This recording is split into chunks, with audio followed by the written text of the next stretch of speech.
जय श्री कृष्णा दोस्तों, आप सभी को जीवित पुत्रिका व्रत की हार्दिक शुभकामनाएं। जीवित पुत्रिका व्रत बेहद महत्वपूर्ण और कठिन व्रतों में से एक माना जाता है। जीवित पुत्रिका व्रत में माताएं अपने संतानों की सलामती व अच्छे स्वास्थ्य और लंबी आयु के लिए पूरी दिन और पूरी रात का निर्जला उपवास रखती हैं। इसे जितिया व्रत के नाम से भी जाना जाता है। इस दिन माताएं भगवान जी मुतवाहन की विधिवत पूजा अर्चना करती हैं। तो आज मैं आप सभी को सुनाने जा रही हूँ जीवित पुत्रिका व्रत की बड़ी ही दुर्लभ कथा। इस कथा को सच्ची श्रद्धा के साथ अंत तक अवश्य सुनिएगा। तो कथा को शुरू करने से पहले प्रेम से बोलिए जी मुतवाहन भगवान की जय। तो सबसे पहले हम सुनेंगे सुखिया और दुखिया दो बहनों की कथा। तो चलिए कथा को शुरू करते हैं। सुखनी और दुखनी दो बहनें थी। सुखनी अपने नाम के अनुसार सुखी थी और दुखनी अपने नाम के अनुसार दुखी। दोनों एक ही पिता की संतानें थी, लेकिन उनकी माताएं अलग अलग थी। दोनों ने राजघराने में जन्म लिया था, लेकिन दोनों की किस्मत अलग अलग थी। राजा की एक रानी थी, जिनसे काफी समय बाद एक पुत्री का जन्म हुआ। राजा और पूरे राजमहल में खुशियां फैल गई, लेकिन यह खुशियां अल्पकालिक साबित हुई। पुत्री के जन्म के बाद रानी का स्वर्गवास हो गया, जिससे महल में मातम छा गया और राजा को अपनी पुत्री से नफरत हो गई, क्योंकि वह मानते थे कि उसकी वजह से उनकी रानी उन्हें छोड़कर चली गई। इसीलिए उन्होंने उसे अभागन कहकर उससे दूरी बना ली। राजा ने कहा कि वह कभी इस लड़की की शक्ल भी नहीं देखेगा। महल के सभी लोग और दास दासियां उस बच्ची के प्रति हमदर्दी दिखाने लगे। उन्होंने उसे दुखनी कहना शुरू कर दिया, क्योंकि वह जन्म से ही दुखी थी। राजा के मंत्रियों ने उन्हें समझाया कि बच्ची का इसमें कोई दोष नहीं है, उसकी माँ चली गई है और राजा ने भी उसे छोड़ दिया है, तो उसका क्या होगा। लेकिन राजा ने किसी की नहीं सुनी। दुखनी को दासियों के हवाले छोड़ दिया और खुद दूसरी शादी कर ली। दूसरी रानी महल में आई और समय धीरे धीरे बीतता गया। दूसरी रानी भी गर्भवती हो गई और उसने भी एक लड़की को जन्म दिया। महल में खुशियां मनाई गई और राजा भी बहुत खुश थे। उस लड़की का नाम सुखनी रखा गया, क्योंकि उसके आने से महल में खुशियां आ गई थी। राजा और रानी दोनों बहुत ही खुश थे। जब रानी की अपनी बेटी हो गई, तो वह दुखनी से और भी ज्यादा नफरत करने लग गई। राजा भी उसे अर्थात दुखनी को देखना तक पसंद नहीं करते थे। बिन माँ की बच्ची राजा और रानी की उपेक्षा का शिकार बन गई थी। धीरे धीरे दोनों बच्चे बड़े हो रहे थे। सुखनी भी दुखनी को पसंद नहीं करती थी। सुखनी हमेशा अच्छा खाना खाती, अच्छे अच्छे कपड़े पहनती और एक राजकुमारी की तरह जिंदगी बिताती थी। दूसरी ओर दुखनी बेचारी को जो भी मिलता वही खा लेती और सौतेली माँ की डांट सुनती। कितना भी अच्छा कर ले फिर भी उसे केवल ताने ही मिलते कि जन्म लेते ही अपनी माँ को खा गई। धीरे धीरे सुखनी और दुखनी दोनों बहनें बड़ी हो गई और विवाह के योग्य हो गई। अब राजा के सलाहकारों ने दुखनी के विवाह की बात की, तो राजा ने कहा कि हाँ, विवाह तो मुझे करना है। वैसे भी उस अभागन को इस राज्य से बाहर भेजना है, वह मेरे राज्य पर बोझ है। राजा ने कभी भी अपनी बड़ी पुत्री को प्यार के बोल तक नहीं बोले थे। अब राजा रानी ने विचार विमर्श किया कि दुखनी का विवाह करना है तो रानी ने कहा, देखिए महाराज, दुखनी और सुखनी में 2 साल का अंतर है। दोनों विवाह के योग्य हो गई हैं, लेकिन हमारी सुखनी का भी विवाह करना है। रानी की बात सुनकर राजा कहने लगे, मेरी समझ में नहीं आ रहा है कि दुखनी के लिए कैसा वर ढूंढूं, क्योंकि मुझे तो दुखनी से कोई लगाव नहीं है। वह कुलक्षणी है। मेरे घर में जो कुछ भी बुरा हुआ है उसी की वजह से हुआ है। उसने जन्म लेते ही अपनी माँ को खा लिया। जो रानी मुझे जान से भी ज्यादा प्यारी थी वह मुझे छोड़कर चली गई। अगर दुखनी किसी दूसरे घर में भी जाएगी तो वहां भी उसका बुरा साया पड़ेगा और उनके साथ भी कुछ बुरा ही हो सकता है। मैंने तो आज तक दुखनी का चेहरा नहीं देखा और कभी नहीं देखूंगा, लेकिन विवाह तो मुझे करना ही पड़ेगा। यहाँ से उसे विदा तो करना ही पड़ेगा।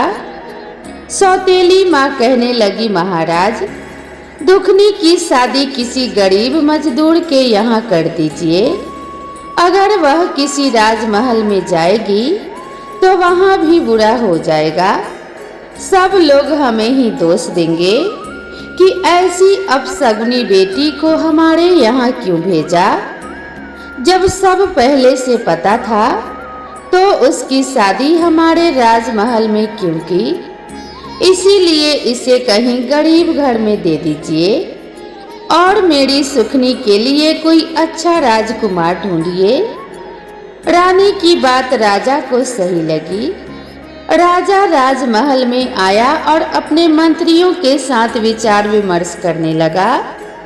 जो मंत्री था वह बड़ा ही ईमानदार था और राजा के प्रति बहुत सहानुभूति रखता था, लेकिन राजा उसकी कोई भी बात सुनने को तैयार नहीं था, क्योंकि मंत्री को दुखनी से बड़ी सहानुभूति थी और वह उसे राजा की अनुपस्थिति में अपनी बेटी की तरह मानता था। लेकिन राजा के मन में सिर्फ यह विचारधारा थी कि दुखनी अपशगुनी है और वह कहीं भी सही से नहीं रह सकती है। जहाँ भी जाएगी वहाँ का समय बुरा ही करेगी। राजा के मन में एक दृढ़ धारणा थी, लेकिन मंत्री जी की बात राजा के सामने नहीं मानी गई। इसीलिए नाई और पंडित को बुलाकर दोनों बहनों के लिए राजा ने जैसा वर बताया वैसा ढूंढने के लिए भेज दिया गया। नाई और ब्राह्मण दुखनी के प्रति गहरी सहानुभूति रखते थे। पूरी प्रजा भी दुखनी के प्रति हमदर्दी महसूस करती थी, लेकिन राजा के डर के कारण कोई कुछ बोल नहीं सकता था। बेचारे नाई और ब्राह्मण दुखी मन से चल दिए। राजा ने जैसा वर बताया था उसी तरह का वर ढूंढने के लिए वे राज्य से काफी दूर एक गांव में जा पहुंचे। गांव ठीक ठाक था, लेकिन एक नदी के किनारे एक झोपड़ी थी। एक बूढ़ी औरत बाहर चबूतरे पर बैठी अपने बालों में कंघी कर रही थी। वह बहुत बूढ़ी थी, उसका घर भी बिखरा हुआ था। नाई और ब्राह्मण जब उसके पास पहुंचे और पूछने लगे, मैया, तुम्हारे घर में कौन कौन है? बूढ़ी औरत ने उत्तर दिया, बेटा, हम तो गरीब लोग हैं, मजदूरी करके पेट पालते हैं। मेरा एक बेटा है जो मजदूरी करता है और जितना कमाता है उससे ज्यादा उड़ा देता है, क्योंकि उसका मन काम में नहीं लगता। मैं भी जितना कर सकती हूँ करती हूँ। नाई और ब्राह्मण एक दूसरे को देखकर सोचने लगे कि यही घर दुखनी के लिए ठीक रहेगा। इसीलिए उन्होंने बुढ़िया से बात की और कहा कि हम राजा की बेटी का विवाह तुम्हारे घर में करना चाहते हैं। बुढ़िया चौंक कर खड़ी हो गई और कहने लगी, क्यों तुम दोनों मुझ बुढ़िया के साथ मजाक कर रहे हो? नाई और ब्राह्मण ने बुढ़िया को बैठाया और कहने लगे, माई हमारी बात ध्यान से सुनो।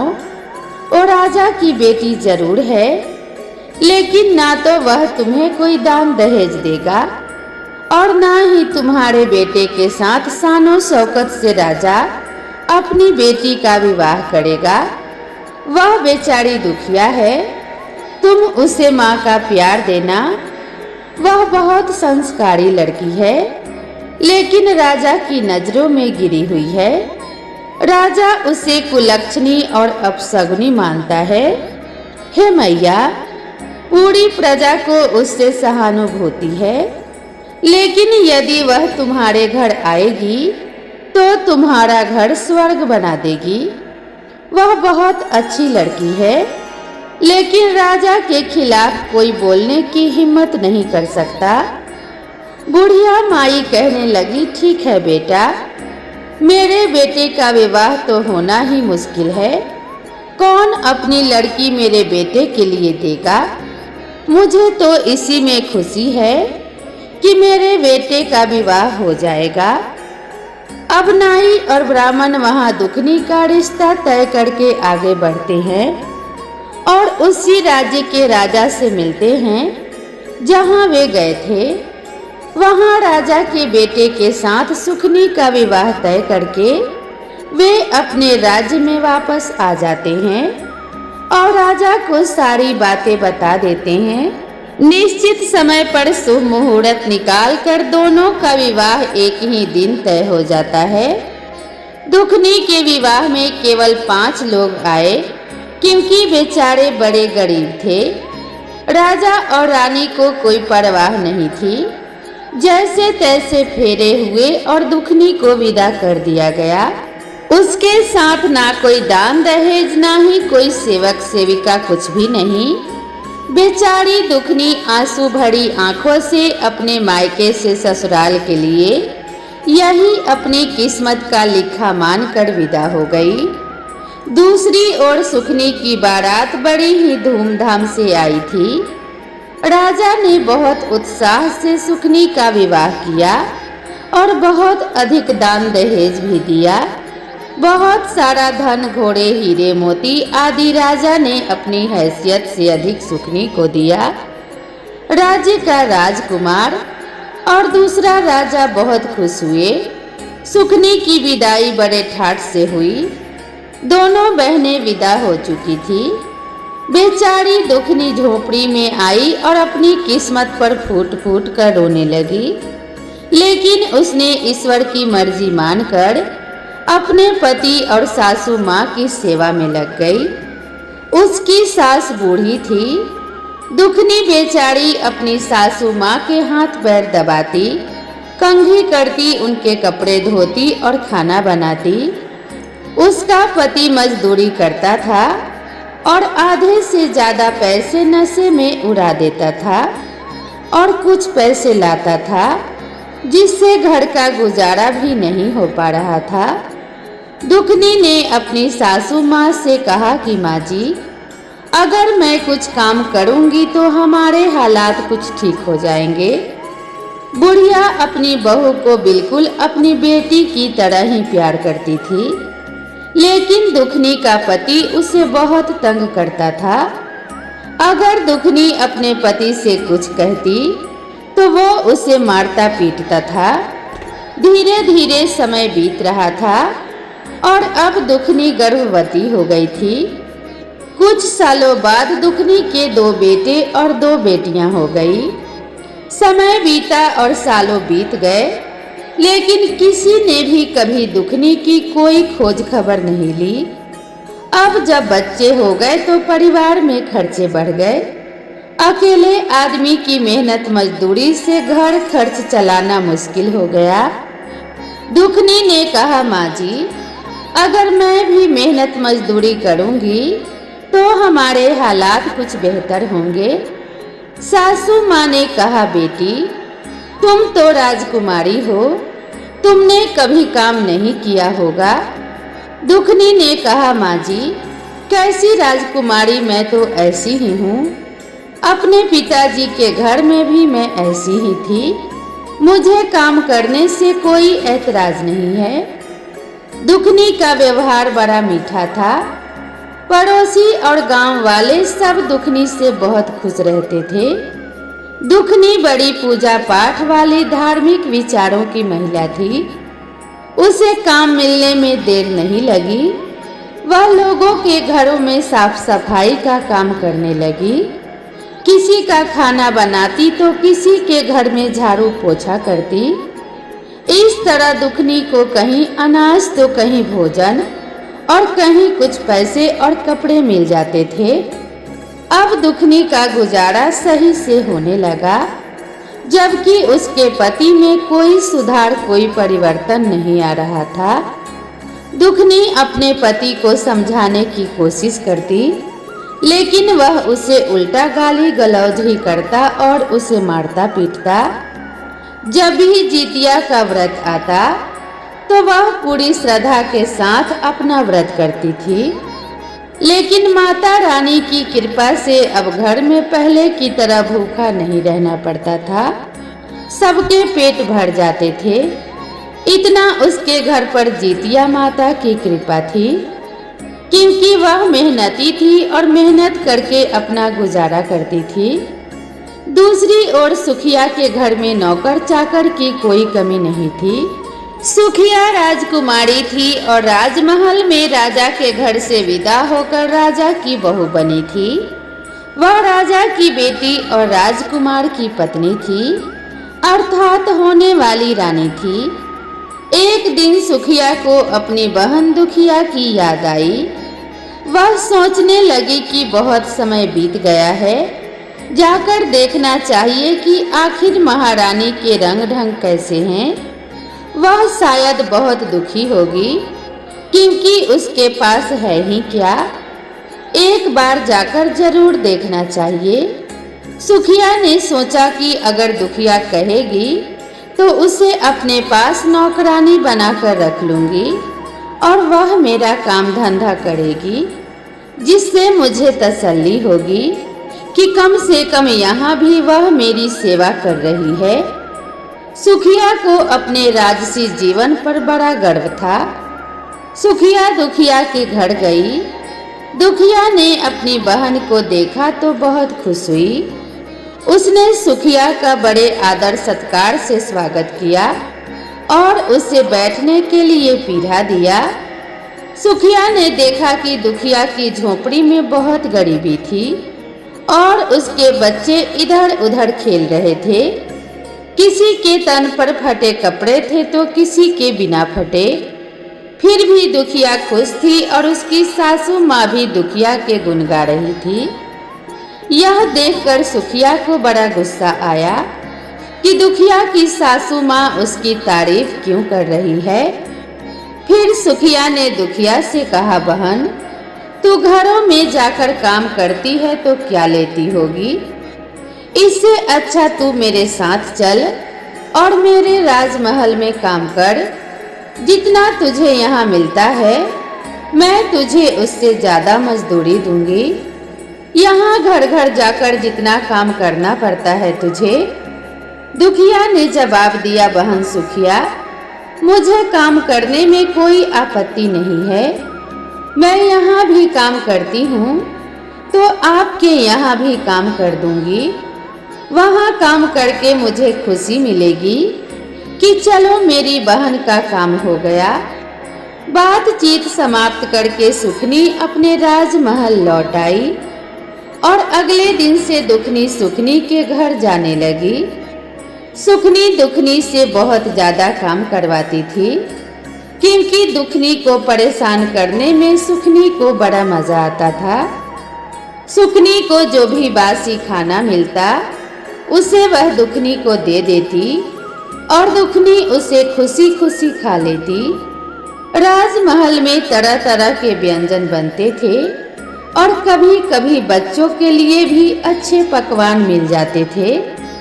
इस वजह से दुखनी और उसके बच्चे खुश रहते थे कि अब कुछ नया खाने को मिलेगा। जितिया व्रत आया, बच्चे कहने लगे, माँ, आज तो आप मौसी के यहाँ जाओगी नए नए पकवान मिलेंगे, हमारे लिए भी कुछ लेकर आना। दुखनी ने कहा कि ठीक है बच्चों, ले आऊंगी। दुखनी सुखनी के पास गई और कहने लगी, बहन आज नहाए खाए है और जीतिया व्रत आ रहा है, तो मुझे भी कुछ पकवान दे देना। बच्चे बहुत उम्मीद से बैठे हैं। सुखनी ने कहा, अरे दुखिया कैसी बातें कर रही हो, काम कर, आज कुछ नहीं बनेगा। ऐसा कहकर उसे डांट दिया। बेचारी दुखनी रोती हुई अपने घर लौट आई। आज उसे बासी खाना भी नहीं मिला। दुखनी रोती हुई घर आई तो बच्चे बोले, माँ आज मौसी ने कुछ नहीं दिया क्या? दुखनी ने कहा, नहीं बेटा। बच्चे बोले, माँ तुम नहाए खाए जीतिया का व्रत कैसे करोगी, पारण कैसे करोगी? दुखनी की आंखों में आंसू आ गए, लेकिन वह कुछ नहीं बोली और कहा, बेटा जैसे भगवान चाहेंगे वैसे रह लूंगी। अपने बच्चों की लंबी आयु और स्वास्थ्य के लिए मैं व्रत जरूर रखूंगी। मेरे लिए धन दौलत जो कुछ भी है वह सब मेरे बच्चे ही हैं। लेकिन बेचारी दुखनी बहुत लाचार थी। वह अपनी भूख तो सह सकती थी, लेकिन बच्चों के लिए व्रत जरूर रखती थी। लेकिन आज सासू माँ और बच्चों को भूखा कैसे देखेगी? तभी दुखनी ने मन ही मन निर्णय लिया। उसने कुल्हाड़ी और रस्सी उठाई और कहने लगी, आज से मैं किसी के घर नौकरानी नहीं बनूंगी और अपना काम खुद करूंगी। जंगल से लकड़ी लाऊंगी और शहर में बेच दूंगी। इससे अपना गुजारा करूंगी। अब वह लकड़ी लाने के लिए रस्सी और कुल्हाड़ी उठाकर जंगल की ओर चल पड़ी। अभी समय था वह लकड़ियां बेचकर अपने व्रत का सामान ला सकती थी। बेचारी जंगल की तरफ सच्चे मन से जीतिया माता का नाम लेते हुए बच्चों की लंबी उम्र की कामना करती हुई मन ही मन रोती जा रही थी अपनी बेबसी और लाचारी पर। चलते हुए उसने देखा कि जंगल के अंदर एक गाय है जो प्रसव पीड़ा से बहुत दुखी हो रही थी। गाय का प्रसव नहीं हो पा रहा था और वह बहुत परेशान नजर आ रही थी। दुखनी तो सच्चे दिल की थी, किसी का दुख उससे देखा नहीं जाता था। वह गाय के पास जाकर बोली, बहन तुम कौन हो? गाय ने कहा, मेरा नाम दुखनी है।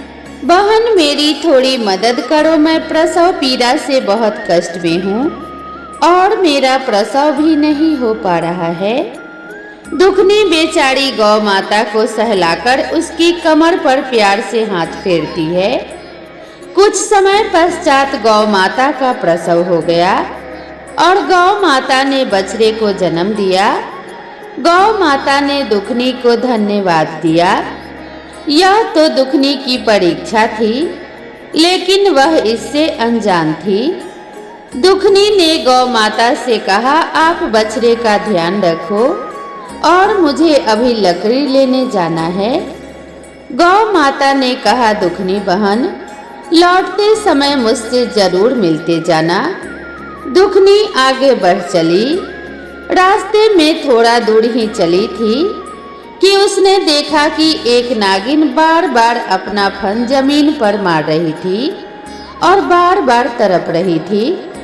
दुखनी ने उसे ध्यान से देखा तो ऐसा लग रहा था जैसे वह बहुत कष्ट में है। दुखनी को नागिन पर दया आ गई।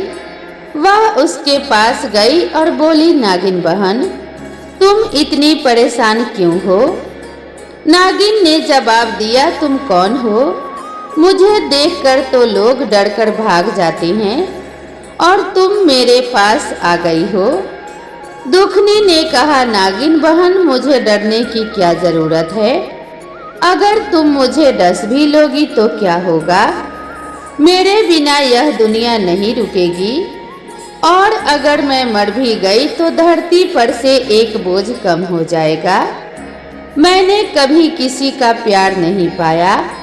माँ बाप के प्यार के लिए तरसती रही और यहाँ भी कभी पति का प्यार नहीं मिला जिससे माँ बाप का प्यार भूल जाऊं। दुखनी नागिन से कहने लगी, वह भी बस मतलब से बात करता है। जो कमाता है उसका आधा नशे में उड़ा देता है। ना बच्चों से मतलब है ना ही मुझसे। जब उसका मन करता है तब घर आता है, नहीं तो नशा करके कहीं और पड़ा रहता है। नागिन ने कहा, बहन दुखिया, तुम्हारी बातें सुनकर बड़ा दुख हुआ। मैं क्या करूं? मेरी यह केंचुली नहीं उतर रही है। लोग मुझे देखकर पत्थर मारते हैं और डरते हैं, लेकिन तुम मेरे पास आ गई हो। मेरी यह केंचुली उतारने में मेरी मदद करो। नागिन की बात सुनकर दुखनी ने उसकी केंचुली उतार दी। नागिन की तो जैसे सोने की काया हो गई। नागिन इधर उधर बड़े लचीलेपन से चलने लगी।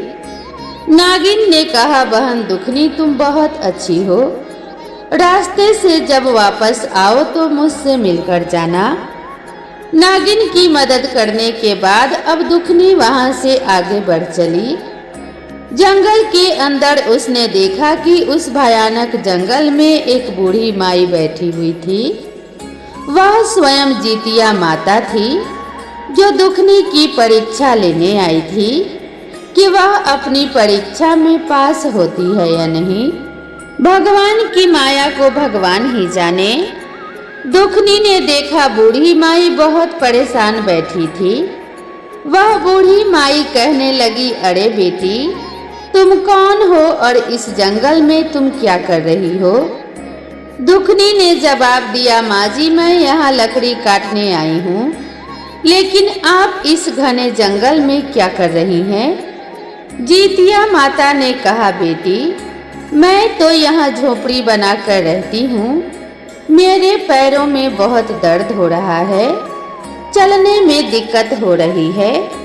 क्या तुम मुझे मेरी झोपड़ी के अंदर तक ले जा सकती हो? दुखनी ने कहा, जरूर माँ जी, और उसने जीतिया माई को कंधे का सहारा देकर उठाया। अंदर एक चारपाई पड़ी हुई थी। दुखनी ने जीतिया माई को चारपाई पर बिठा दिया। जीतिया माई के खुले बाल उलझे हुए थे और उनका रूप डरावना सा लग रहा था। मक्खियां उनके चेहरे पर भिनभिना रही थी। जीतिया माई ने कहा, बेटी, मेरे पैरों में बहुत दर्द हो रहा है। दुखनी ने जवाब दिया, कोई बात नहीं माँ जी, मैं अभी आपके पैरों की मालिश करती हूँ। दुखनी ने जीतिया माई के हाथ और पैरों की अच्छे से मालिश की। फिर जीतिया माई ने कहा, बेटी, मुझे नहाए हुए कई दिन हो गए हैं। मेरे बाल उलझ गए हैं और मेरे सिर में जुएं पड़ गई हैं। दुखनी ने कहा, माँ जी, मैं अभी आपकी सफाई कर देती हूँ। उसने जीतिया माई को नहलाया, उनके बालों में कंघी की और जुएं भी साफ कर दी। जीतिया माई को नींद आने लगी और दुखनी ने उनका सिर अपनी गोद में रख लिया। कुछ समय बाद जीतिया माई सो गई। यह सब माँ की लीला थी। वह दुखनी के मन की स्थिति को जानती थी। शाम होने को थी, सूरज छिपने वाला था। दुखनी के मन में यह नहीं था कि उसे लकड़ी बेचकर घर ले जाना है। वह तो बस यही सोच रही थी कि माँ ने उसे कितना प्यार दिया है। आज उसे अपनी माँ का प्रेम महसूस हो रहा था। माँ के लिए वह तरसती थी। उसे लग रहा था जैसे जीतिया माई ही उसकी माँ है। जब जीतिया माई की आंख खुली तो उन्होंने कहा, अरे बेटी, मैं तो सो गई, तूने मुझे जगाया क्यों नहीं? और देख, शाम हो गई है, अब तू घर लकड़ी लेकर कैसे जाएगी बेटा? दुखनी ने कहा, कोई बात नहीं माँ जी, मैं चली जाऊंगी। इतने दिन नहीं ले जा पाई तो एक दिन और सही, आज नहीं तो कल ले जाऊंगी। जीतिया माई ने कहा कि ठीक है बेटी, जरा मेरा ये थैला जो खूंटी से टंगा है मुझे पकड़ा दो। दुखनी ने थैला उठाया और जीतिया माई को दे दिया। जीतिया माई ने उसमें से एक पोटली निकाली और दुखनी को देते हुए बोली, बेटी यह पोटली ले जा और इसमें कुछ लाल कपड़े में बंधा हुआ है, इसे घर जाकर खोलना। दुखनी बहुत खुश हुई और सोचने लगी कि आज उसने कुछ कमाया नहीं तो क्या हुआ, कम से कम किसी की मदद तो कर दी। यह सोचकर वह मन ही मन खुश हो रही थी। दुखनी पोटली लेकर आगे बढ़ी तो रास्ते में वही नागिन मिली। नागिन ने कहा, अरे दुखनी बहन, जरा रुको तो सही, मैंने तुमसे कहा था कि मुझसे मिलकर जाना और तुम चुपचाप चली जा रही हो। दुखनी ने कहा, नहीं बहन, बताइए, घर जाने के लिए थोड़ी देर हो रही थी तो सोचा जल्दी निकल जाऊं।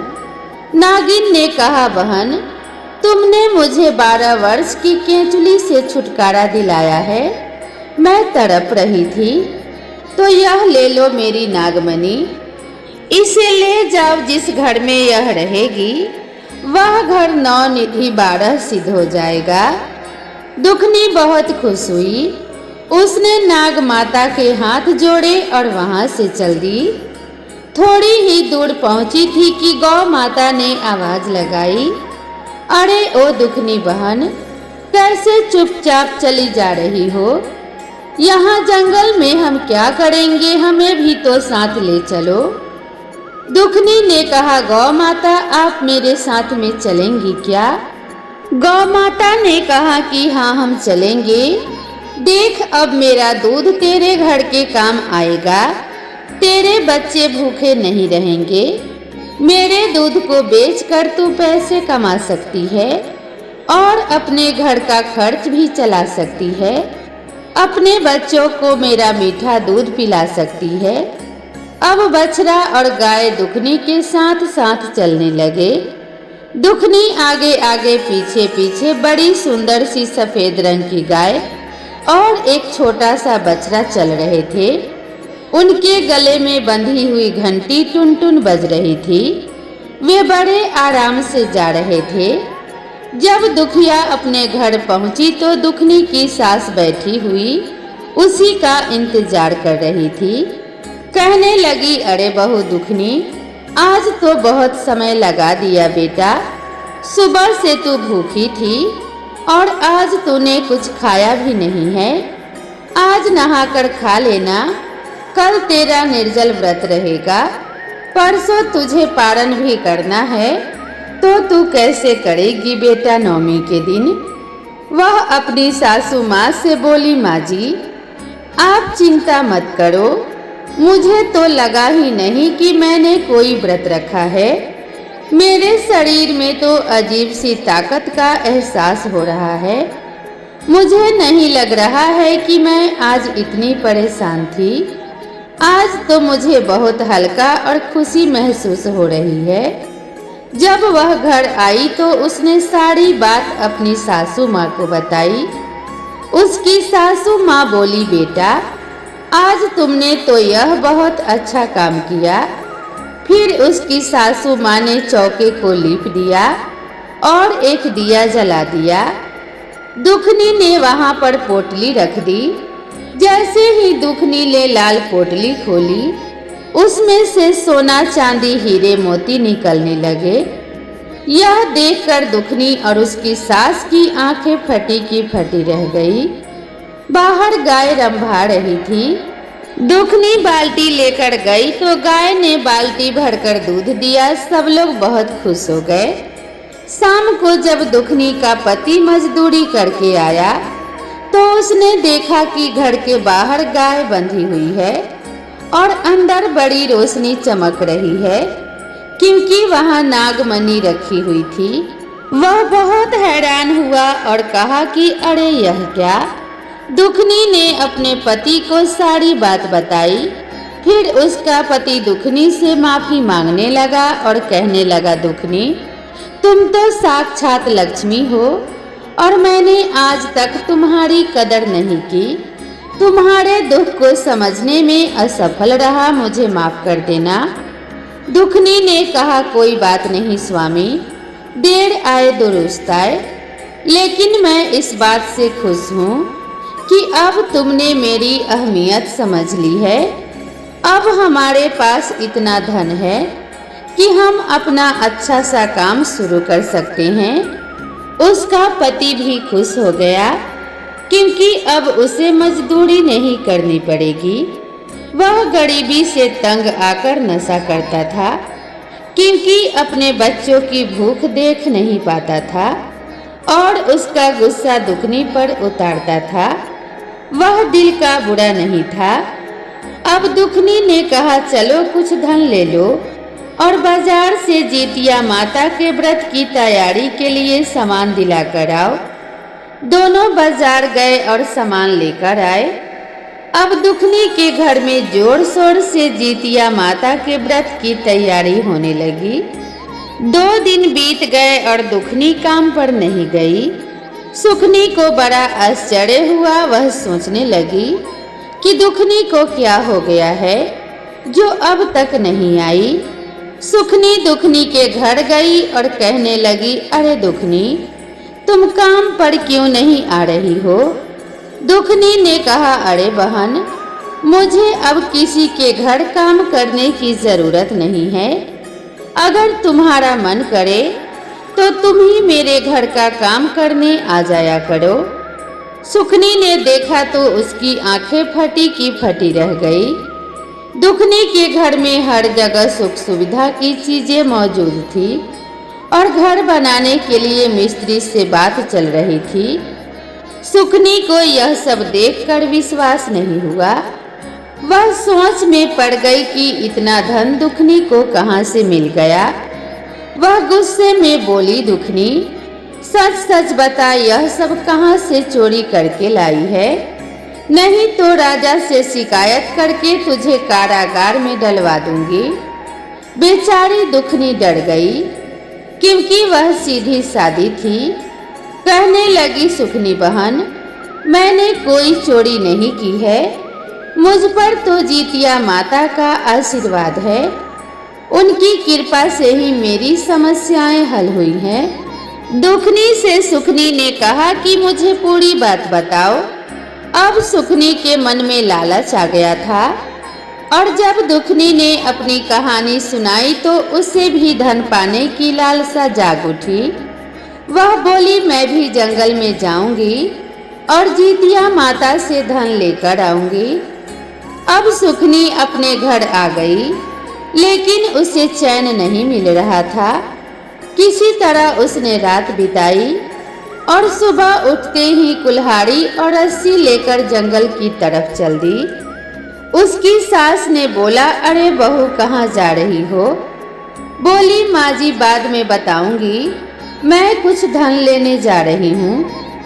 उसकी सास कहने लगी, अरे बेटी, मेरे घर में भगवान का दिया हुआ सब कुछ है, हमें और धन की क्या जरूरत है? वह बोली, नहीं माँ जी, आप मुझे करने दो जो मैं करने जा रही हूँ। वह अपने सासू माँ की बात अनसुनी करके जंगल की तरफ चल दी। जंगल में चलती जा रही थी। जंगल में कुछ दूर अंदर गई तो देखा एक गाय प्रसव पीड़ा से कराह रही थी। वह बोली, अरे बहन, तुम कौन हो? जरा मेरी मदद कर दो, मैं दर्द से बेहाल हो रही हूँ। मेरा प्रसव काल है, मुझसे दर्द बर्दाश्त नहीं हो रहा है।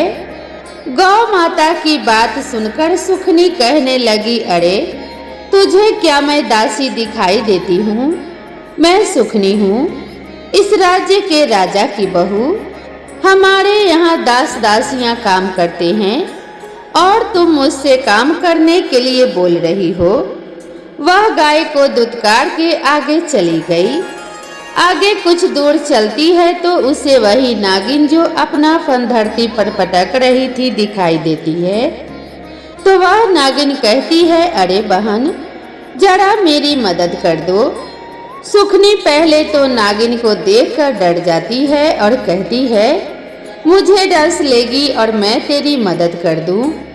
अरे सांप को जो दूध पिलाता है उसी को वो डस लेता है, मैं तेरी मदद नहीं करूंगी। और एक पत्थर उठाकर नागिन को मार देती है और आगे चल देती है।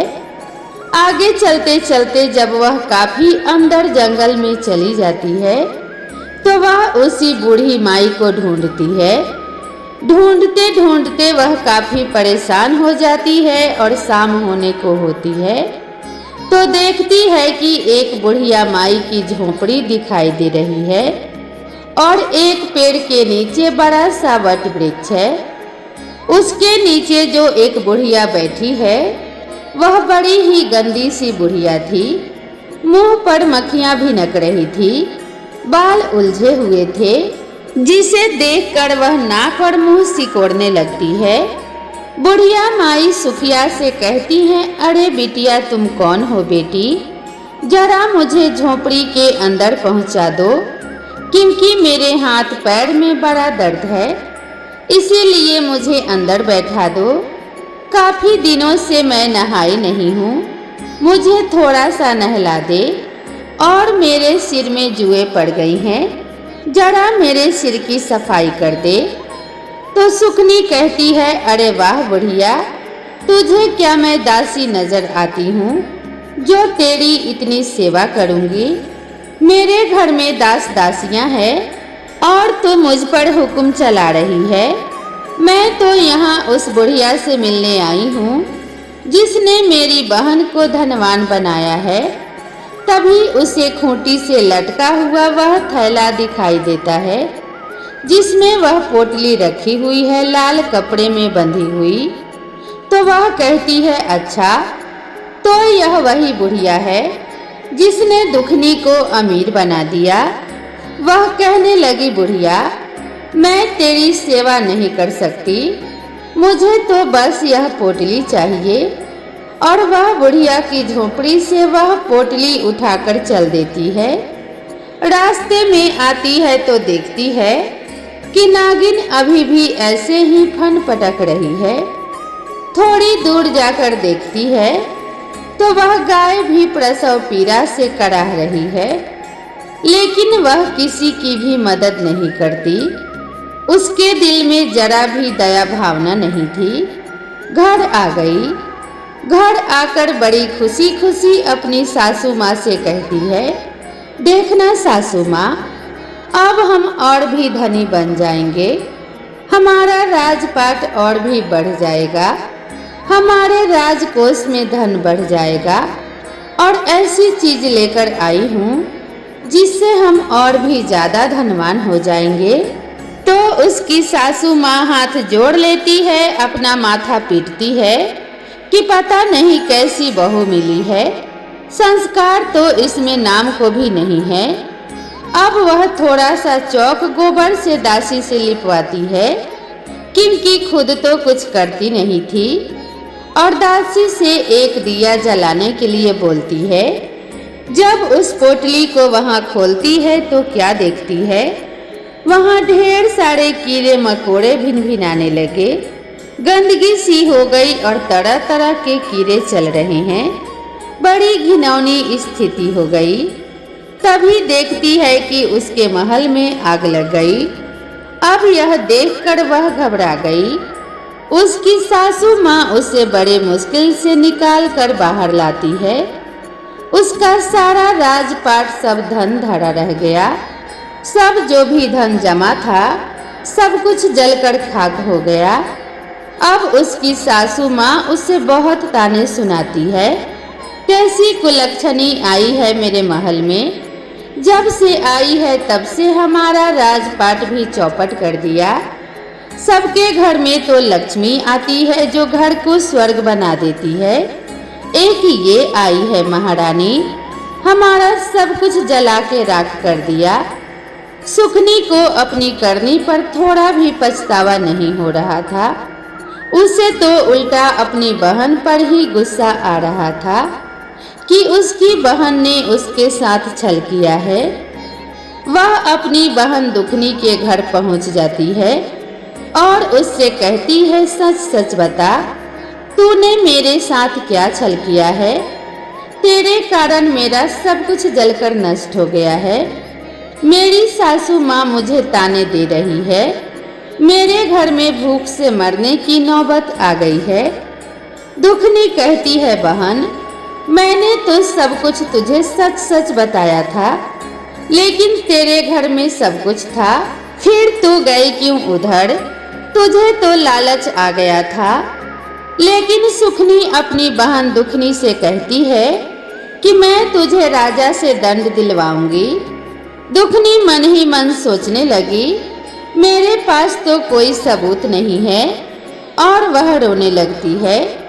रोते रोते वह जीतिया माता को पुकारती है, कहती है, हे माँ, मेरी रक्षा करो। कैसे मैं अपनी बहन को विश्वास दिलाऊं कि मैंने जो कुछ भी बताया था वह सब सच बताया था। दुखनी की करुण पुकार सुनकर जीतिया माता वहां प्रकट हो जाती हैं। दुखनी माता को देखते ही उनके चरणों में गिर जाती है। सुखनी को देखकर बुढ़िया बनी जीतिया माता कहती हैं, सुखनी, तेरे लालच के कारण तेरे साथ बुरा हुआ है। तेरे अंदर दया भावना, सेवा भावना कुछ नहीं है। यह बेचारी दुखनी, ये तो ममता की मूरत है। इसके अंदर इतनी दया भावना है। भगवान तो उसी पर प्रसन्न होते हैं जो दिल के सच्चे होते हैं। लेकिन सुखनी, तेरे मन में तो कपट है। तू तो दूसरों को देखकर भी खुश नहीं है, इसीलिए तुझे सजा मिली है। तुझे तेरी ही करनी का फल मिला है और दुखनी को उसके पूजा का फल मिला है। यह देखकर अब दुखनी जैसे रो रही थी, तो सुखनी भी माता के चरणों में गिर पड़ती है। उसे अपनी करनी पर अब पछतावा होने लगता है। वह माता से क्षमा याचना करने लगती है और कहती है, माता, मुझे माफ कर दो, मुझसे बहुत बड़ी गलती हो गई है। तब माता से दुखनी कहती है, माता, मेरी बहन को माफ कर दो। तो माता रानी सुखनी से कहती है, देखो, तू दुखनी का कितना बुरा चाहती थी, लेकिन दुखनी अभी भी तेरा सुख चाहती है। माता उसे भी सौभाग्य और बेटे का आशीर्वाद देती है और कहती है, तेरा राजपाट पहले जैसा हो जाए। और दोनों बहनों को सुखी रहने का आशीर्वाद देकर वहां से जीतिया माता अंतर्ध्यान हो जाती हैं। सुखनी को सबक सिखाने के लिए यह सब जीतिया माता की लीला थी। अब उसका राजपाट पहले जैसा हो गया।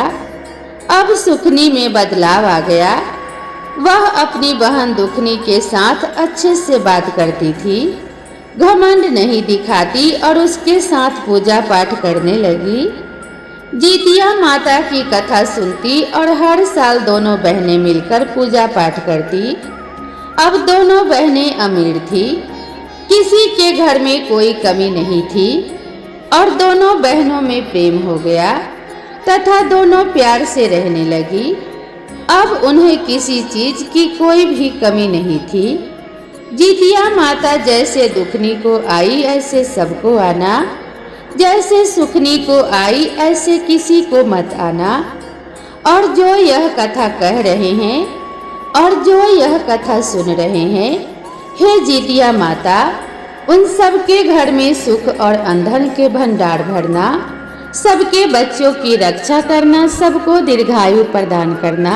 तो प्रेम से बोलिए जीतिया माता की जय। अब आइए श्रवण करते हैं जीतिया व्रत की पौराणिक कथा, जिसको सुनने मात्र से सभी मनोकामनाएं पूर्ण हो जाती हैं और संतान को लंबी आयु का वरदान प्राप्त होता है।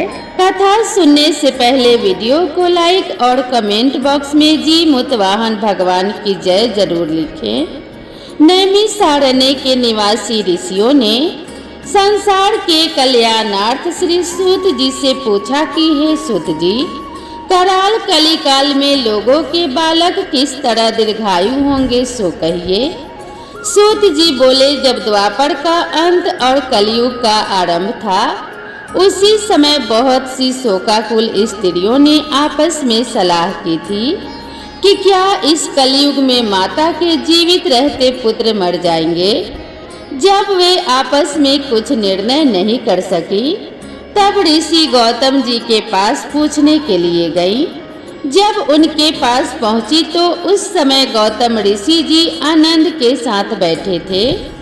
उनके सामने जाकर सभी स्त्रियों ने मस्तक झुकाकर प्रणाम किया। तदनंतर स्त्रियों ने पूछा कि हे ऋषिवर, इस कलयुग में लोगों के पुत्र किस तरह जीवित रहेंगे? इसके लिए कोई व्रत या तप हो तो कृपया पूर्वक बताइए। इस तरह उनकी बात सुनकर गौतम जी बोले, आप सभी से आज मैं वही बात कहूँगा जो पहले से मैंने सुन रखा है।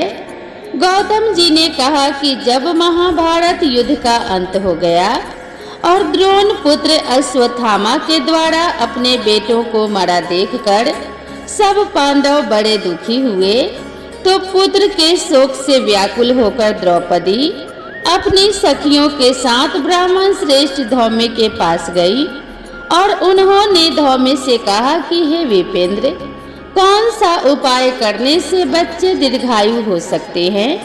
कृपया करके विस्तार पूर्वक कहिए। द्रौपदी की बात सुनकर धौम्य बोले, सतयुग में सत्य वचन बोलने वाला, सत्याचरण करने वाला समदर्शी जीमुतवाहन नामक एक राजा था। एक बार वह अपनी पत्नी के साथ अपनी ससुराल गया और वहीं रहने लगा। एक दिन आधी रात के समय पुत्र के शोक से व्याकुल कोई स्त्री रोने लगी, क्योंकि वह अपने बेटे के दर्शन से निराश हो चुकी थी। उसका पुत्र मर चुका था।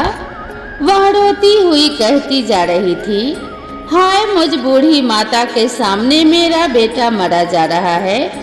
उसका रुदन सुनकर राजा जीमुतवाहन का तो मानो हृदय विदीर्ण हो गया।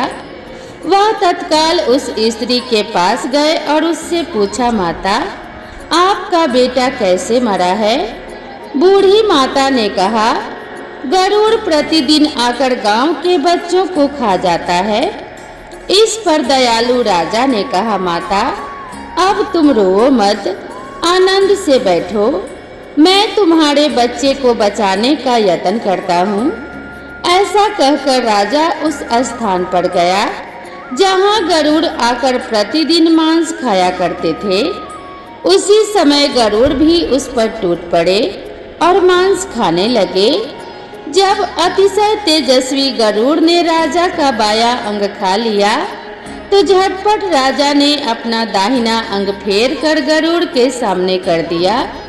यह देखकर गरुड़ जी ने कहा, तुम कोई देवता हो या कोई और हो, तुम मनुष्य तो जान नहीं पड़ते।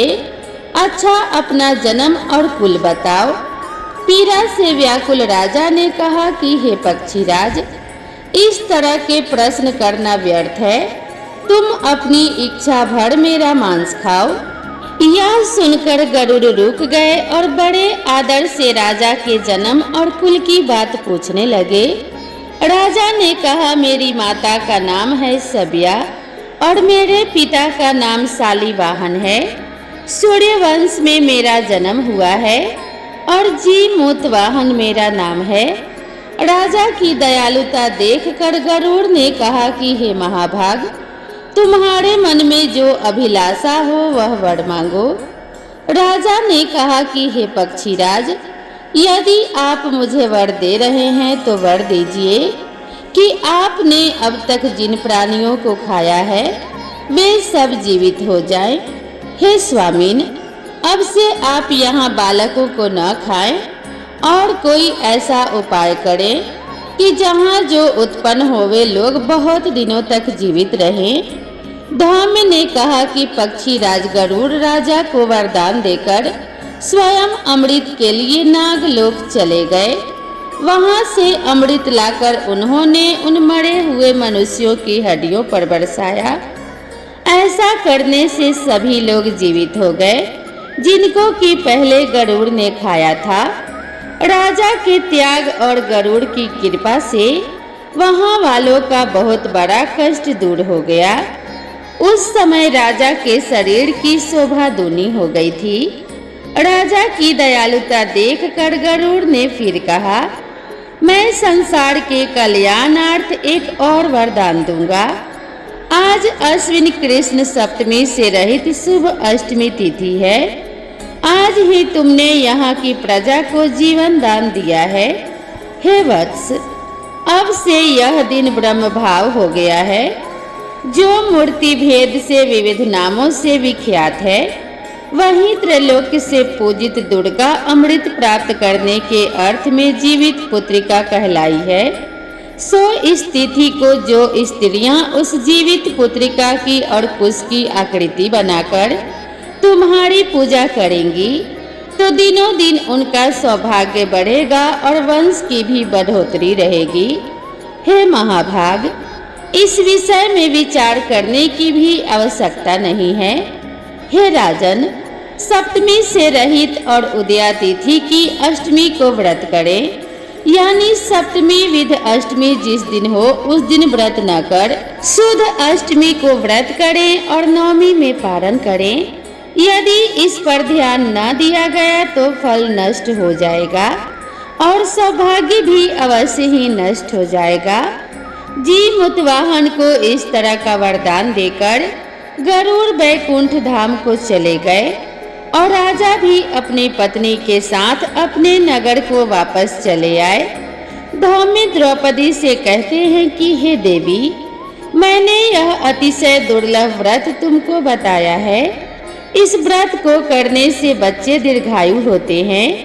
हे देवी, तुम भी पूर्वोक्त विधि से यह व्रत और दुर्गा जी का पूजन करो तो तुम्हें अभिलाषित फल प्राप्त होगा। मुनिराज धौम्य की बात सुनकर द्रौपदी के हृदय में एक प्रकार का कौतूहल उत्पन्न हुआ और पूर्वासिनी स्त्रियों को बुलाकर उनके साथ यह उत्तम व्रत किया।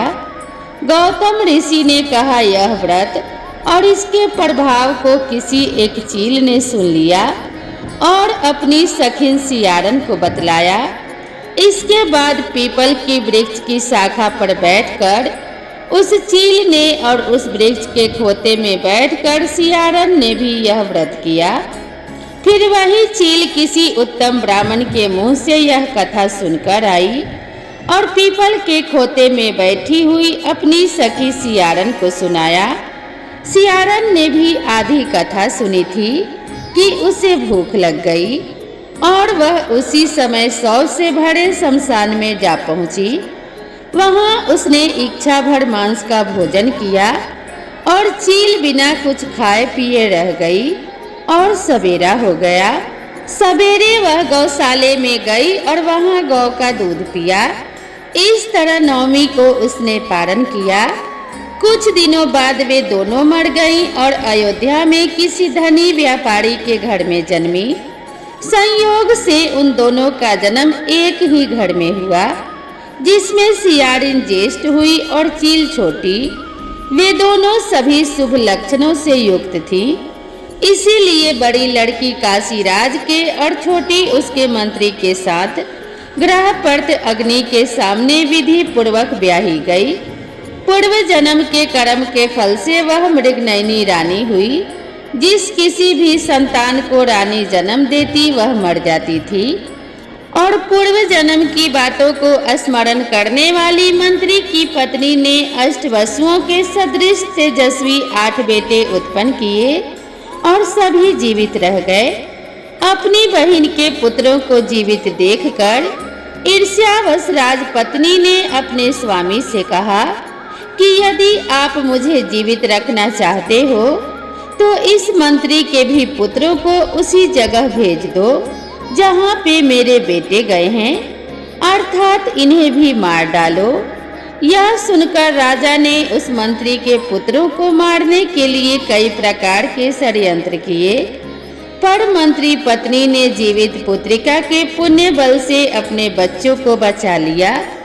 एक दिन राजा ने अपने आदमियों से उन पुत्रों का सिर कटवाकर पिटारी में रखवाया और वह पिटारी उनकी माता अर्थात मंत्री पत्नी के पास भेज दिया, किंतु वे 8 सिर बेशकीमती जवाहरात हो गए और भले चंगे वे 8 लड़के अपनी माता के पास वापस चले गए। उनको जीवित देखकर राजपत्नी को बड़ा विस्मय हुआ। अंत में वह मंत्री की पत्नी के पास गई और उससे पूछा, बहन, तुमने कौन सा ऐसा पुण्य किया है जिससे बार बार मारे जाने पर भी तुम्हारे बेटे नहीं मरते? इस पर मंत्री की पत्नी ने कहा, पूर्व जन्म में मैं चील थी और तुम सियारन। हमने और तुमने साथ साथ जीवित पुत्री का व्रत किया था। तुमने व्रत के नियमों का भली भांति पालन नहीं किया था और मैंने किया था। इसी दोष से हे बहिन, तुम्हारे बेटे नहीं जीते। ओ राजरानी, अभी समय है। अगर तुम उस जीवित पुत्री का व्रत को करो तो तुम्हारे बेटे दीर्घायु होंगे। मैं तुमसे सच सच कह रही हूँ। उसके कथन अनुसार रानी ने व्रत किया। तभी से उसके कई बेटे सुंदर और दीर्घायु होकर बड़े बड़े राजा हुए। सूत जी कहते हैं कि सब प्रकार का आनंद देने वाला मैंने यह दिव्य व्रत बतलाया है। स्त्रियां चिरंजीवी संतान चाहती हो तो विधि पूर्वक यह व्रत करें और कथा सुने। अब आइए श्रवण करते हैं जितिया व्रत की पौराणिक कथा, जिसको सुनने मात्र से सभी मनोकामनाएं पूर्ण हो जाती हैं और संतान को लंबी आयु का वरदान प्राप्त होता है। एक समय की बात है, समस्त शिवगण कैलाश पर्वत पर स्थित शिवजी और माता पार्वती के पास आते हैं और उन्हें प्रणाम करके पूछने लगते हैं कि हे भोलेनाथ, हे माता पार्वती, आज हम आपके पास जितिया व्रत का महात्म्य सुनने के लिए आए हैं। यह जितिया व्रत क्या है और इस व्रत को करने से कौन सा फल प्राप्त होता है? आज हमने पृथ्वी लोक पर विचरण करते समय एक आश्चर्यजनक घटना देखा कि एक बूढ़ी स्त्री अपने गोद में अपने जवान पुत्र के मृत शरीर को लेकर विलाप कर रही थी। तभी उसने जितिया माँ को सौगंध दी कि अगर उसने सच्चे मन से जितिया का व्रत किया है तो उसका पुत्र जीवित हो जाए। हे भोलेनाथ, हे माता पार्वती, तभी हमने देखा कि आश्चर्यजनक रूप से उस बूढ़ी स्त्री का पुत्र जीवित हो उठा और वहां उपस्थित सभी लोग जितिया माता की जय जयकार करने लगे। शिवजी ने कहा कि हे मेरे प्रिय गणों, आज तुम सबने संसार के कल्याण के उद्देश्य से जितिया व्रत के उत्तम महात्म्य को सुनने की इच्छा प्रकट की है। इस महात्म्य को सुनने मात्र से लोगों के संपूर्ण पाप भस्म हो जाते हैं। इस व्रत को सुनने वाला कभी दरिद्र नहीं होता। इसे सुनने से ही जितिया व्रत पूर्ण होता है, जिससे प्रसन्न होकर जितिया माता स्त्रियों को सदा पुत्रवती रहने का आशीर्वाद देती हैं और उनकी संतान दीर्घायु होती हैं। तो आज मैं आपको जितिया व्रत के उत्तम कथा को सुनाने जा रही हूँ। इसे पूरी श्रद्धा तथा भक्ति भाव से पूरा अवश्य सुने। तब समस्त शिवगण शिव पार्वती जी के संवाद को सुनने लगे। प्रेम से बोलिए जी मुतवाहन भगवान की जय, जितिया माई की जय। 2 बहनें थी, एक का नाम था मंगला और दूसरी का नाम था सुमंगला। दोनों का भाग्य अलग अलग था। मंगला गरीब और बहुत दुखी रहती थी। सुमंगला अमीर थी और हमेशा सुखी रहती थी। दोनों एक ही गांव में रहती थी। मंगला सुमंगला के घर में काम साफ सफाई का किया करती थी, खाना बनाती और जो खाना बच जाता था वह खाना मंगला सुमंगला को दे देती थी। इसी तरह मंगला का घर चलता था। समय बीतता गया। दोनों के बच्चे थे। मंगला को 2 पुत्र थे और सुमंगला को भी 2 पुत्र थे। जब जितिया का व्रत आया तो दोनों मिलकर जितिया का व्रत रखती हैं। मंगला सुमंगला के घर में काम करती थी। व्रत के दिन मंगला ने सुमंगला के घर जो चावल फटका था, अर्थात जिस चावल को साफ किया था, उसमें से जो खुर्दी निकली वह अपने लिए रख ली और साफ चावल सुमंगला को दे दी। फिर मंगला साग को चुनती है और पत्तियों को डंठल से अलग करती है। बढ़िया साग सुमंगला के लिए रख दी और जो डंठल था वह अपने लिए रख ली। अब मंगला ने सुमंगला के घर का सारा खाना बना दिया और अपने घर बची हुई खूदी और साग का डंठल लेकर आ गई। खूदी चावल और डंठल का साग बनाकर वह खाना अपने बच्चों को खिलाई और खुद भी खाई। उसके बाद मंगला सोने चली गई। आधी रात में एक बूढ़ी स्त्री उसके घर आकर दरवाजा खटखटाती है तो मंगला पूछती है कि कौन है। तब बुढ़िया माई बोलती है कि बेटा हम हैं। मंगला उठकर दरवाजा खोलती है और पूछती है, अम्मा आप कौन हैं और आपको क्या चाहिए? इतनी रात में आप यहाँ किस लिए आई हैं? बुढ़िया माई बोलती है, बेटा मुझे बहुत भूख लगी है, कुछ खाने को दे दो। मंगला उसे घर के अंदर ले आती है और कहती है, हम लोग बहुत गरीब हैं। आज मैंने खुदी का चावल और डंठल का साग बनाया है, क्या आप खाएंगी? तो बुढ़िया माई कहती है कि हाँ क्यों नहीं खाऊंगी, हमें बहुत भूख लगी है, हमें जो कुछ भी दोगी मैं वही खा लूंगी। मंगला अंदर जाकर खुर्दी का चावल और डंठल वाला साग लाती है और बुढ़िया माई को खाने के लिए दे देती है।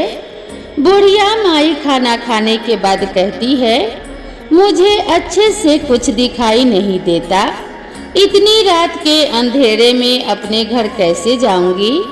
तो मंगला कहती है कि कोई बात नहीं, आप यहीं पर सो जाइए, सुबह अपने घर चले जाइएगा। तो बुढ़िया माई मंगला के घर में सो जाती हैं। थोड़ी देर बाद उठकर बूढ़ी माई बोलती है, बेटा मेरा पेट दर्द कर रहा है और मुझे दीर्घ शंका लगी है, कहाँ करूं? तो मंगला कहती है, मेरे घर में शौचालय नहीं है, इसीलिए आप उधर कोने में कर लीजिए। बूढ़ी माई पूछती है, बेटा भर भर करें या छड़ करें? मंगला नींद में थी, वह कहती है, माता जी भर भर कर दो, मैं सुबह साफ कर दूंगी। फिर थोड़ी देर बाद बूढ़ी अम्मा पूछती हैं कि बेटा मैं अपने हाथ कहाँ साफ करूं? तो मंगला कहती हैं, आप मेरे सर में अपने हाथ को साफ कर लीजिए। अब जब सुबह होती है तो मंगला को यह सब सपने जैसा लगता है कि सोते समय कोई मुझे सपना आया होगा। वह ज्यादा कुछ नहीं सोचती और नदी में नहाने के लिए चली जाती है। जब वह नदी में नहाती है और अपने बालों को धोती है तो उसके बालों से होते हुए जो पानी बहता है वह पानी सोने का हो जाता है। आसपास की सभी महिलाएं यह देखकर चकित हो जाती हैं और कहती हैं कि मंगला तुम्हारे बालों से तो सोने का पानी गिर रहा है, क्या बात है? फिर क्या था? उसे रात की सारी बात याद आ जाती है। वह दौड़कर अपने घर की ओर भागती है, यह सोचकर कि उसका घर दीर्घ शंका से गंदा हुआ होगा, पहले उसको साफ करना होगा। जब वह अपने घर जाती है तो देखती है कि घर के हर कोने में ढेर सारा सोना बिखरा पड़ा है। यह देखकर मंगला बहुत ही खुश हो जाती है और सोचती है कि जीमुत वाहन भगवान की कृपा से जो मेरे घर में रूप धारण करके आए थे और मुझे इतना आशीर्वाद देकर गए हैं, अब मंगला धनवान हो गई थी। अब मंगला सुमंगला के घर जाना और काम करना बंद कर देती है। मंगला अब अपना व्रत पूरा करती है और अपने पुत्र से कहती है कि जाओ मौसी के घर से तराजू लेकर आओ, यह नापने के लिए कि यह सोना कितना है, बच्चा बहुत खुशी से सुमंगला मौसी के घर जाता है और तराजू मांगता है। सुमंगला पूछती है कि तराजू से क्या नापना है, तो बच्चा बोला मेरे घर में बहुत ढेर सारा सोना है, उसी को माँ नापेगी। सुमंगला कहती है खाने के लिए तो तुम्हारे घर में कुछ नहीं है और तुम्हारी माँ सोना नापेगी, मुझसे झूठ बोलते हो। तो बच्चा कहता है कि नहीं मौसी, मैं झूठ नहीं बोल रहा हूँ। सुमंगला सोचती है कि जब मंगला ने तराजू मांगी है तो कुछ ना कुछ तो जरूर ही नापेगी, इसीलिए वह तराजू के पीछे गोंद लगा देती है ताकि मंगला जो भी नापे वह थोड़ा सा उसमें चिपक जाए। बच्चा तराजू लेकर अपने घर आता है और मंगला जब तराजू पर सोना नापती है तो कुछ सोने का टुकड़ा उस गोंद में चिपक जाता है। जब बालक तराजू लौटाने जाता है तो सुमंगला उसको उलट पलट कर देखती है तो उसे तराजू में सोना लगा हुआ मिलता है। सुमंगला सोचती है उसके घर में जरूर कहीं से सोना आया होगा, इसीलिए वह कई दिन से काम पर नहीं आ रही है। सुमंगला उसके घर जाकर देखती है कि यह सोना कहाँ से आया होगा। जब सुमंगला मंगला के घर जाती है तो उससे पूछती है कि तुम्हारे पास इतना सारा सोना कहाँ से आया जिसके लिए तुमने तराजू मंगाया था नापने के लिए। मंगला उस रात की सारी कहानी अपनी बहन सुमंगला को बताती है। मंगला का मन एकदम सच्चा था, इसीलिए वह सब कुछ बता देती है, लेकिन सुमंगला के मन में लालच आने लगा और ईर्ष्या होने लगी कि मंगला के पास हमसे भी ज्यादा धन आ गया। अब अगले साल जितिया में मैं भी खुदी का चावल और साग का डंठल बनाऊंगी। साल भर बीता, फिर अगले साल जितिया का व्रत दोनों बहनों ने रखा। सुमंगला के पास हर तरह का सुख था, धन था, फिर भी वह जितिया के दिन चावल फटक कर साफ चावल फेंक देती है और खुर्दी अपने पास रख लेती है। साग को तोड़कर पतिया फेंक दी और डंठल अपने पास रख लेती है और वही बनाती है। पूजा पाठ करके सोने चली गई। फिर आधी रात में उसके घर में भी बूढ़ी अम्मा आई और दरवाजा खटखटाती हैं। सुमंगला उनका इंतजार तो कर ही रही थी। वह तुरंत दरवाजा खोलकर बूढ़ी अम्मा को अपने घर के अंदर ले आती है। बूढ़ी अम्मा बोली कि मुझे बहुत भूख लगी है, कुछ खाने को दे दो। सुमंगला बोली मैंने खुदी का चावल और डंठल का साग बनाया है। बूढ़ी माता बोलती है कि कोई बात नहीं, मुझे जो भी दोगी मैं खा लूंगी। सुमंगला बुढ़िया माई को भोजन परोस देती है और सोने चली जाती है। बुढ़िया माई बोलती है मैं घर नहीं जा सकती, मुझे दिखाई नहीं देता। तो सुमंगला कहती है कि कोई बात नहीं, आप यहीं पर सो जाओ। थोड़ी देर बाद बूढ़ी अम्मा बोलती है मुझे दीर्घ शंका लगी है, कहाँ करूं? तो सुमंगला कहती है कि वहीं कोने में कर लीजिए।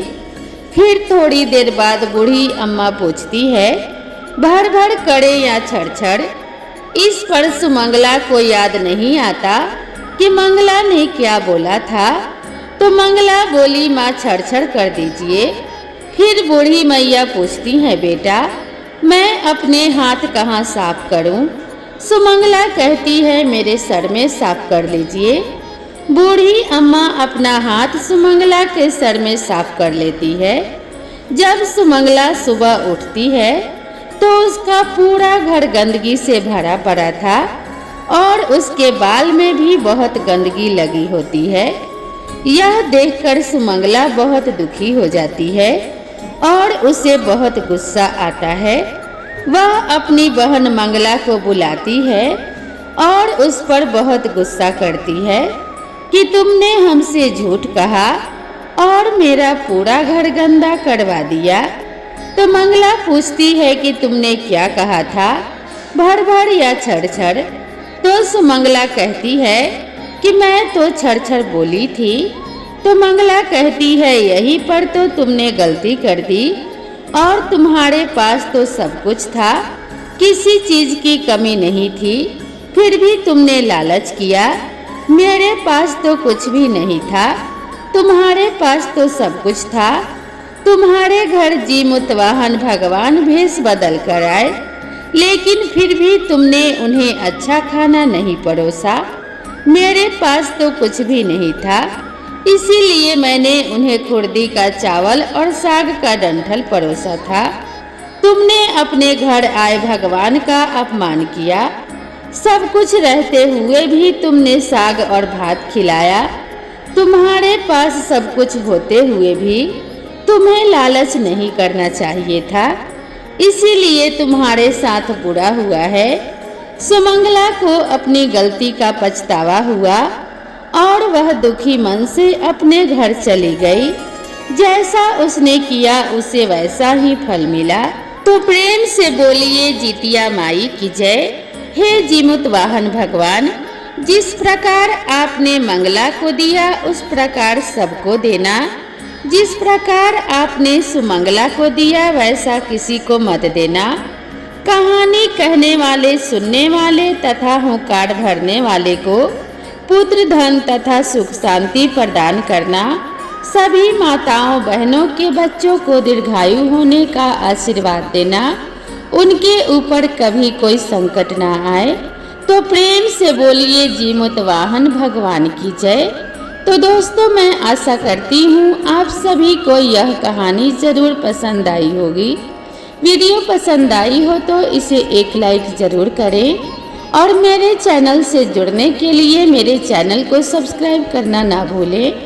तो मिलते हैं इसी तरह के नेक्स्ट वीडियो में, तब तक के लिए राधे राधे।